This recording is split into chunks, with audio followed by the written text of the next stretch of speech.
New York is a city alive with energy and dreams, but it also holds dark secrets in its shadows. From haunted farmhouses to eerie asylums, the Empire State is steeped in chilling tales waiting to be uncovered. Join me, Michael E. Storme, as we explore these forgotten places.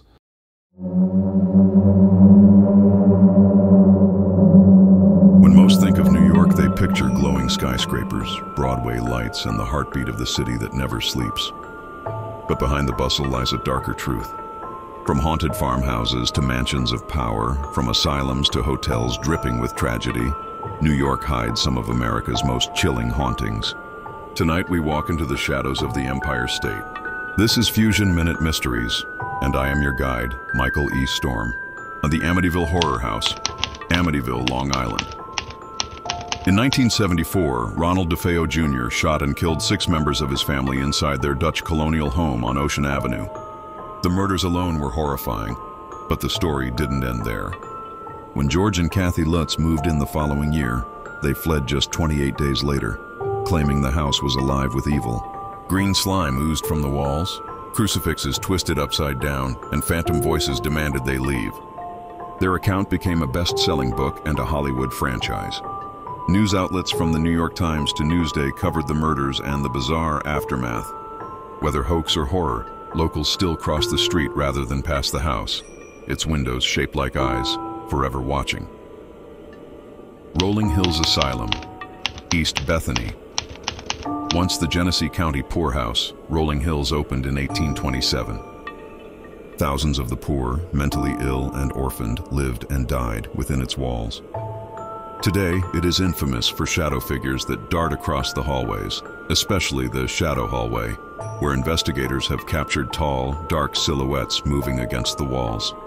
Visitors describe blood-curdling screams and phantom footsteps that follow them in the dark. One of the most famous spirits is Roy, a 7-foot-tall resident who suffered gigantism.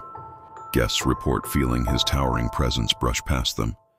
Rolling Hills has been featured on local news and ghost hunting shows, cementing its reputation as one of New York's most haunted asylums. Green, the Morris Jumel Mansion, Manhattan perched in Washington Heights. The Morris Jumel Mansion is Manhattan's oldest surviving home. George Washington once strategized here during the Revolutionary War. But it is Eliza Jumel, widow of a wealthy merchant and later wife of Aaron Burr, who is said to linger. In the 1960s, a group of schoolchildren visiting claimed they saw Eliza's ghost glide down the staircase, demanding they shush their noise. Caretakers report footsteps pacing empty rooms, doors slamming shut, and windows that open by themselves.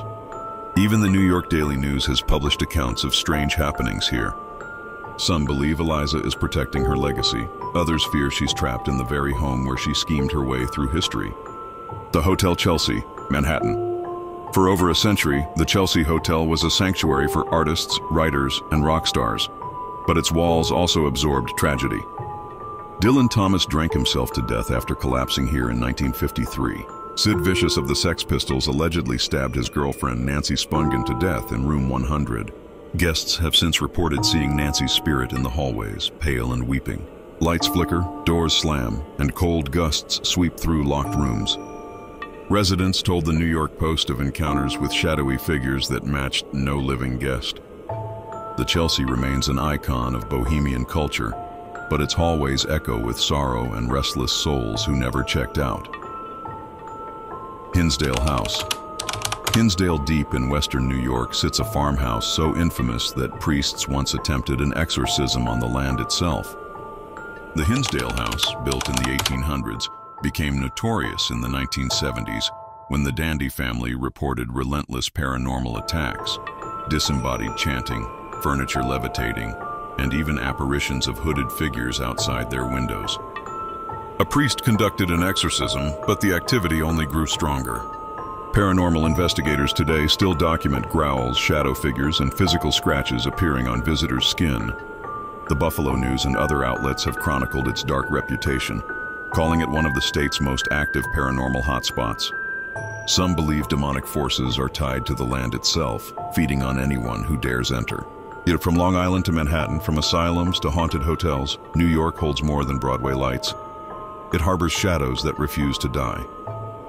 Whether born from tragedy, violence, or ambition, these spirits linger, reminding us that even the city that never sleeps has nightmares of its own. Until next time, I'm Michael E. Storme, and this has been Fusion Minute Mysteries.